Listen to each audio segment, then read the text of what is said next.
side by side. We've walked the miles, we've crossed the lines. No matter where life leads us, we'll be fine.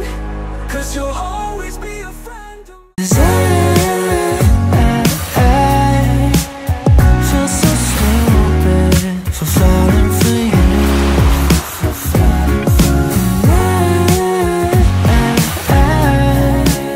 Should've listened to my friends when they told me not to. Hello guys! Welcome back sa ating channel! Dahil summertime na, gagawa na naman tayo ng alam nyo na, pampalamig ng ating katawan ng kaluluwa. Gagawa tayo ng fruit salad ice candy. Ayan, nakaready na yung ating mga ingredients. Gagawa na lang tayo at tapos patitigasin natin or ilalagay natin sa freezer. Kapag tumikas na siya talaga mamayang hapon, papakita ko sa inyo. Kasi ang gagawin natin is soft and creamy ice candy. Yan. So, simulan nyo na kasi alam nyo naman ang ating heat wave dito sa Pilipinas. Talaga namang soaring high. Wow, soaring high daw. Hindi, sobrang init na talaga ngayon. Akala mo mahal na araw na pero April pa naman. So, simulan na natin. Meron ako ditong 7 cups ng water. So, bubuksan nyo yung kalan nyo in medium high. Okay? Tapos, kailangan nyo ng isang lata ng ganito. Isang lata ng condensed milk. Kahit anong brand, okay lang. Tapos, syempre, dapat ang katumbas niya, isang lata or 2 lata ng evaporated milk. Yan. Tapos, meron din tayong 1 cup of cornstarch na tinunaw sa 1 cup of water. Yan. Kailangan tunaw yung cornstarch. Huwag nyong ilagay na cornstarch powder dyan. Hindi. Tunawin nyo muna yung cornstarch nyo bago nyo ilagay. So, 7 cups of water. Maglagay na tayo ng evaporated milk. Hindi kailangan kumukulo yung tubig. Hindi.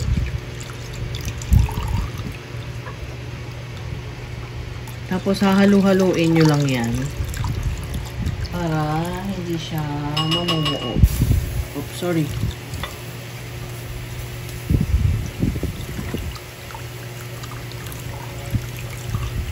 Namiss ko tong ice candy.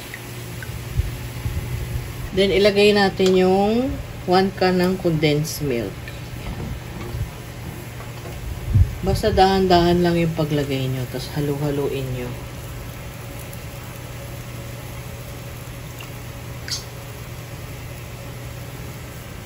Tapos, lalagay na natin yung 1.5 cup ng sugar. 1.5 cup ng sugar.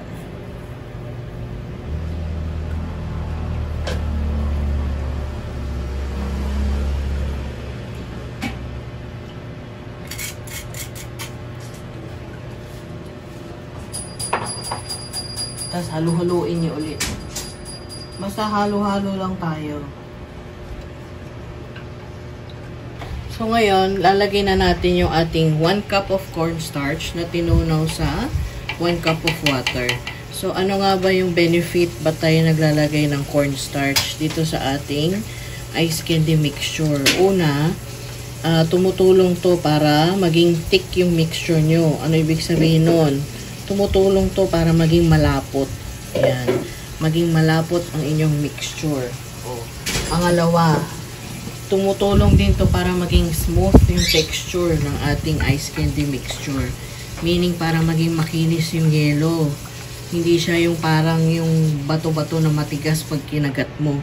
Tsaka yung panghuli, nakakatulong tong cornstarch para mag-prevent ng ice crystals. So, meaning, habang pinapatigas mo to sa freezer, hindi mamumuo siya as ice crystals. Yung katulad nga ng sinabi ko kanina, hindi magiging matigas yung yelo ng ice candy nyo. Magiging smooth, masarap siyang kainin, malambot, soft, creamy, yan. Yan ang benefits ng ating cornstarch. Kaya, dapat lagyan nyo nito. Kung wala naman kayong cornstarch, pwede nyo naman gamitin yung tapioca flour. Yan. So, halu-haluin nyo lang para hindi siya mamuo. Hanggang sa makuha natin yung lapot na hinahanap natin.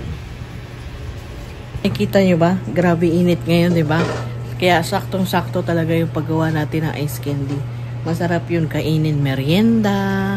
Yan, kung kailan nyo gustong kainin, ready na dyan sa inyong freezer. Pwede nyo ring ibenta kung gusto nyo. Maraming bibili niyan. Tapos, since fruit salad yung ating flavor, ginawa ko dun sa fruit salad, dinerain ko yung sabaw niya. Tapos, minins ko yung mga prutas. Ano ba yan? Ba't parang yan? Sorry, madilim. Ayan o. Maliliit na siya. Para madali natin siya ipasok doon sa embudo at doon sa ating ice candy bag. So, kailangan talaga pino yung prutas nyo para kaaya-aya rin naman siyang kagatin, di ba? Note nga pala, kailangan yung tikman yung ice candy mixture nyo para matansya nyo yung tamis ng mixture. So, yung kanina, 1.5 cup ng sugar, pwede nyong dagdagan yon. Depende sa panlasa nyo. Kasi, tandaan nyo, pagka nagiging frozen yung ice candy, yung tamis niya nalilesen. So, pwede nyo siyang dagdagan, walang problema. Kung ayaw nyo naman, gusto nyo yung condensed milk ang idagdag nyo, pwede rin naman, nasa sa inyo yon. Basta, sakto dapat yung tamis kapag frozen na siya. Pwede na yung ganito kalapot. Yan. Pwede na yan. So, kailangan nyo talagang halo-haloin kasi tingnan nyo, oh, may buo. Yan. Naiwan ko siya kasi may ginawa lang ako. So, kailangan nyo talaga siyang continuously haluin para hindi siya mamuo. Pero yung ganitong lapot, okay na to. Huwag naman yung masyadong malapot kasi ano, pangit din naman. Yung sakto lang. Yan. Tamang lapot lang. Yan. O, diba? Tapos tatanggalin nyo yung buo-buo. Pwede nyo siyang i-drain. Yan. Gamit kayo ng pang strainer. Yan. So, start na tayo magbalot. So, ito na yung fruit salad natin na na-drain. Yan. Nasa sa inyo yan kung gusto nyo ubusin yung mixture nyo. Ako hindi ko siya uubusin kasi pwede pa akong gumawa ng ibang flavor bukas or sa isang araw. Yan. Para marami rin yung fruits na makain doon sa ating fruit salad na ice candy. Diba? Ayan. So, nakita nyo naman medyo durog na durog talaga yung ating fruit salad. So, kailangan natin gumamit nito para maipasok natin sa ating embudo. Ang kakailanganin natin ngayon, embudo, tapos yung pantakal, tapos yung plastic na ice candy. Ako kinuha ko 2x10, 100 pieces yan. So, marami kayong magagawa. Lagayan, tapos ito. Pasok lang natin to dito. Ganyan.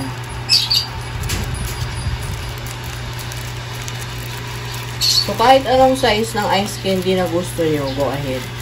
So, gusto nyo mahaba, maliit, mataba, payat, pwede. Nasa sa inyo yan.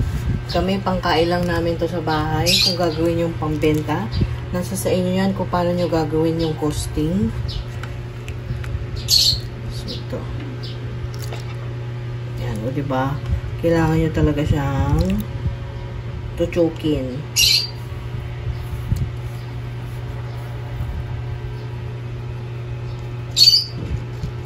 Para pumasok siya.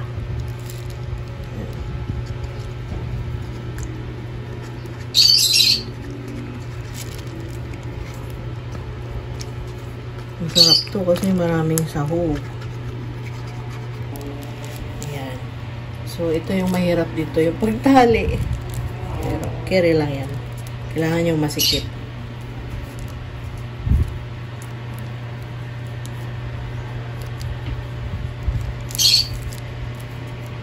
Yung iba, talented sa pagtali ng ice candy, talagang dulong-dulo, kaya nilang isaray. Pero tayo, since mahina yung grip ng ating kamay, ganitong size, okay na sa amin. Ganyan.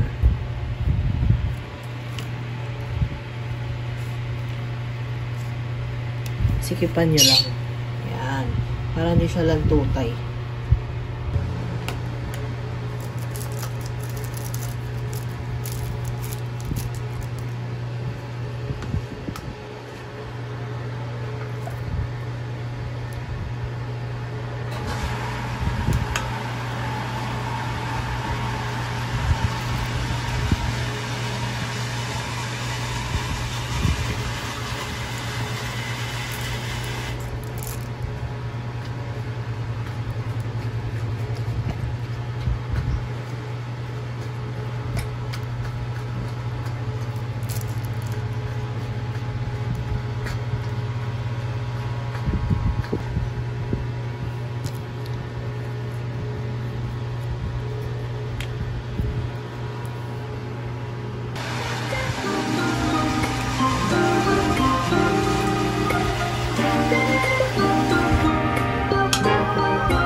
the world divides and the lines are drawn, we'll join our hands, you know we'll keep holding on.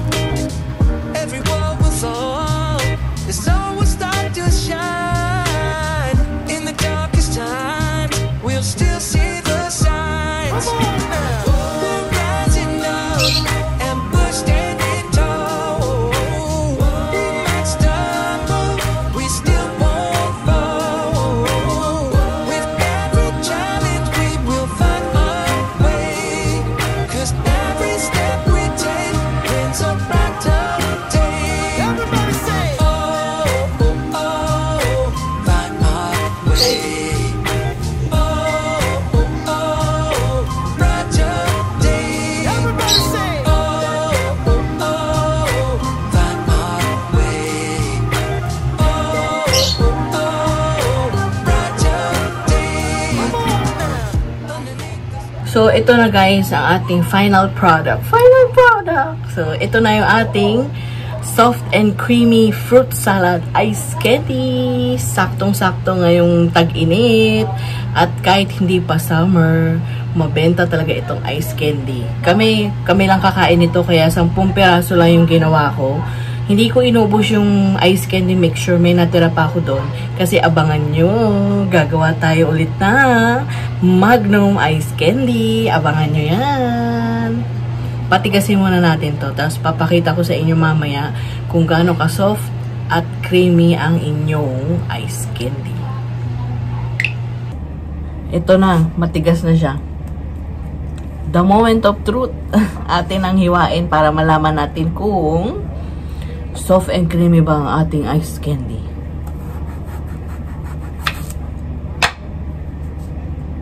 Oh, 'di ba? Oh, ang kinis ng ano niya, ng yellow niya, 'di ba? Hindi katulad ng iba na parang buwaghag na maligasgas. Iba talaga pag may cornstarch 'yan. Oh. Namig. Harap, oh.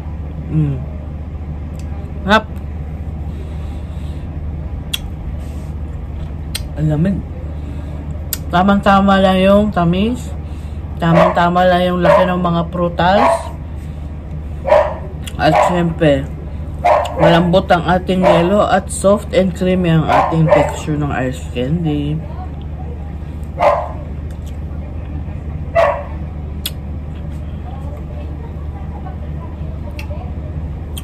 Subukan nyo na. Gumawa na rin kayo ng palamig.